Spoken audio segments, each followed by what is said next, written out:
it's Shay, and today I need to put together our wedding save the dates. I ordered these save the dates like 2 months ago, and I love them. They're super cute. I'll grab them and show them to you. This is them. Hopefully, it's probably backwards for you. It's fine. But save the date, Shane and Young, our date, and we're getting married, and then the back is just super simple. I made these on Shutterfly. That's where I make like everything paper custom. I made a deck of cards for Young's birthday. I make a calendar every year. I think we're on our 3rd year of calendar, so that's been super fun. And wedding stuff. I also have the envelopes ready and addressed, ready. Well, I'll show you this one to our friend Andrew. It doesn't have his address yet because I just got that, but this is how I set them up with the name in cursive over here, a line, and then their address in all caps on that side. Over the summer, I really got into wax seals and mailing things to people. I swear I would just like find things to mail to people just so I could put a wax seal on it. So I ordered a custom wax seal. Let me grab it. I haven't even looked at this yet. I custom ordered on Etsy. That's upside down. I custom ordered on Etsy, and you can't really see it that well, but it says Shay and Young, and at the bottom it says with love. They have, I think on this layout, actually, the bottom was supposed to be your wedding date, but I thought it would be better to do something more general, like with love, so when we send out Christmas cards or birthday cards and things, we could use the same wax seal and have it be multi-purpose. I will link the Etsy shop that I got this from down below. They have a ton of different font types, and the seller's really awesome because she like emailed me a mock-up of what it would look like, and I was like, no, I don't like the big letters. Can you change it to this? Can you add this? And I think she sent me like 3 different mock-ups before I actually landed on one, so that was awesome. Thank you very much. They'll be linked below. And it's really nice because this stamp head detaches from the handle. So if you were to go with the same seller for all of the stamps that you would need for your next purchases, you could just buy this separate head and be able to use the same handle and save yourself some money there. When you are buying for the first time though, make sure in the item description you're getting both the head and the handle. One of my tricks for using these is to mark with a Sharpie where the very top of the wax, my cats are running, is to mark with a Sharpie where the very top of the stamp itself is, and that will help you make sure that it's going to be super center every time. So I want it to just line up perfectly right here.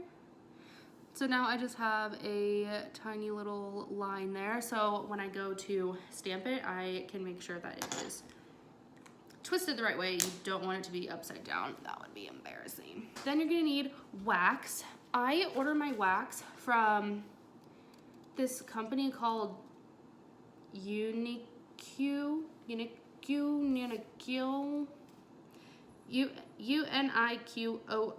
I think that they have the best variety of colors for wax seals. They have a lot more of that like aesthetic sort of colors you'd be looking for versus the more traditional like bright red, bright yellow, bright blue. So I went with this sort of terracotta orangey color, and I think it's gonna be really pretty. It's nice because our invites, my nails. In our invites, I'm wearing an orange sweater, and so it totally matches. So next, you're gonna need a hot glue gun. You just want a regular size, run-of-the-mill hot glue gun. I will link the one that I have down below. I think I got it on Amazon. Honestly, I think you could probably get a better one. I just got a really cheap one, and the one that I have, it's currently plugged in, so it's actually very hot right now. The one that I have has a high and a low setting, or like a hot and a cooler setting. Which is really nice because the consistency of your wax is going to be super important, because if it's not runny enough and not hot enough, your wax stamp won't press into it well and it won't stick. But if it's too runny, then it's literally just going to like run all over your envelope. So being able to change the temperature here is really nice. On this glue gun in particular, I need like a middle setting because I constantly have to switch back and forth between hot and cold. I have to unplug it sometimes if the wax starts to get too liquidy. So if you can find a hot glue gun that has more heat settings, or like a dial where you can, like a knob that you can turn it to different intensities of heat, that would probably work out best. Oh, this is messy. So you want to make sure that your hot glue gun is clean and clear of any other wax sticks. I've used this for a lot of other projects before, so I have remnants of like gold coming out of this. I had used it for an actual like DIY project with real clear hot glue, so I had that in there. So I'm just gonna pick out what I can, and then you are gonna have to do a couple like garbage squeezes just to get out all of the colors you don't want. Last but not least, you're going to need an ice pack or ice or something very, very cold. This is gonna be used to cool down your stamp in between uses. So let's get this show on the road, shall we? I'm gonna go ahead and just like rip a smidgen on my paper towel and just get the remnants of the last glue stick that was in there out.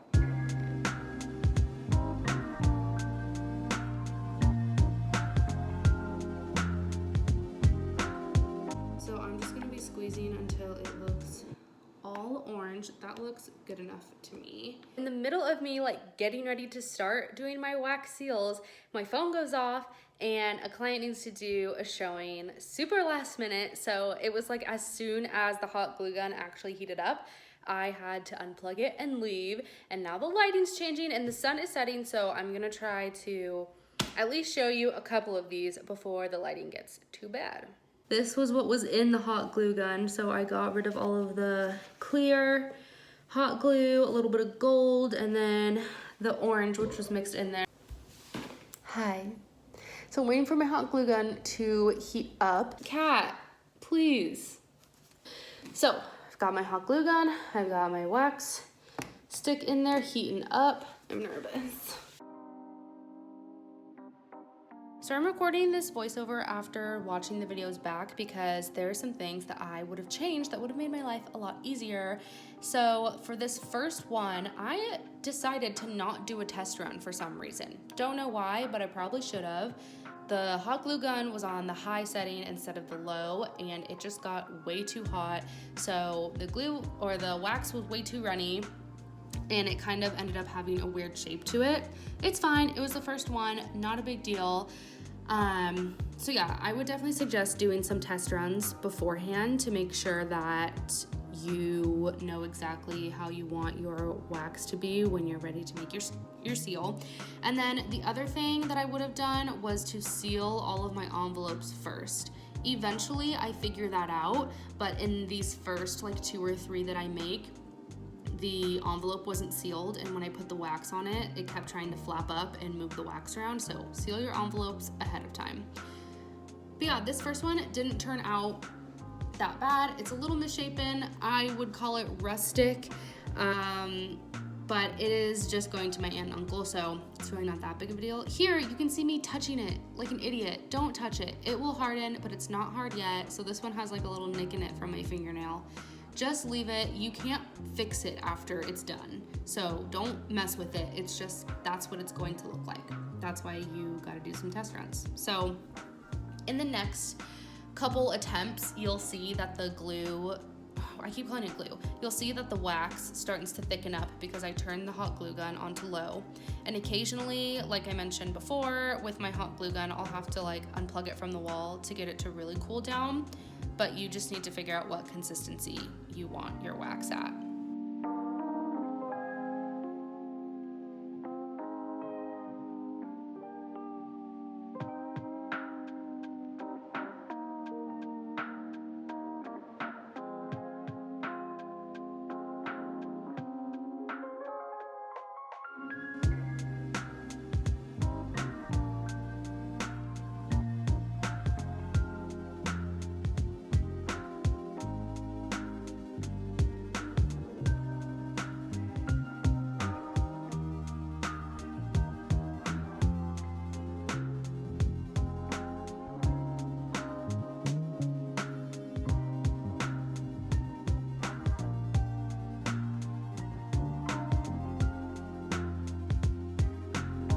So I just wrapped up doing my wax seals. They turned out really good.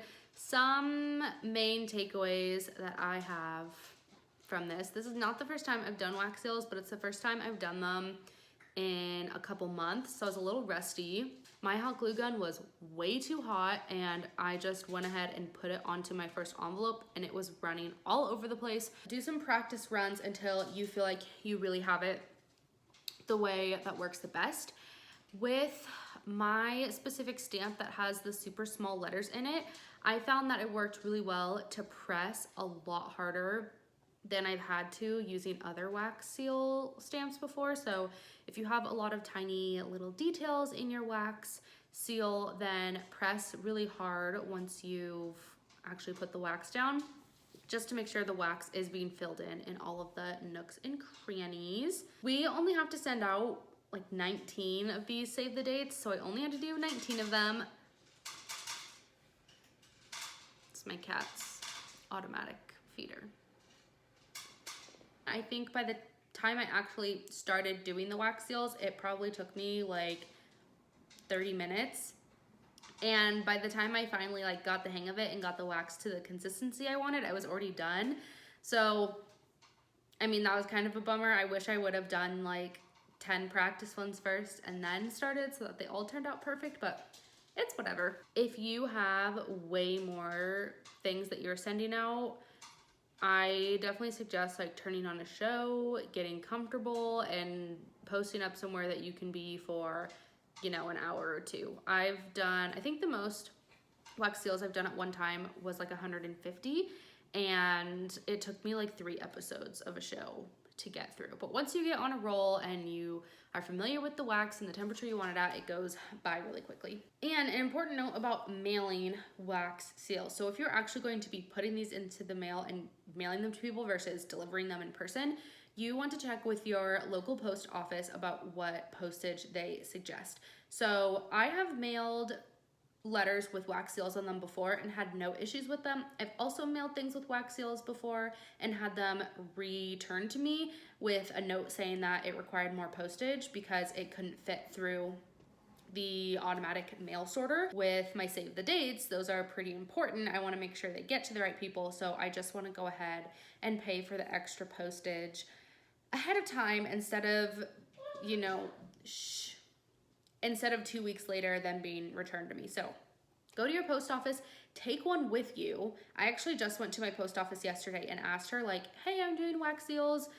What do you suggest? Should I buy extra postage? And she was like, no, make them and bring one with you and then we can figure it out together. So do that, take one to the post office, and then they'll figure out what type of stamp that you need to get that mailed. I'm so excited to finally have this done and checked off my list. Stay tuned for some more wedding DIY videos. I have a couple more projects in the works right now. And until next time, bye.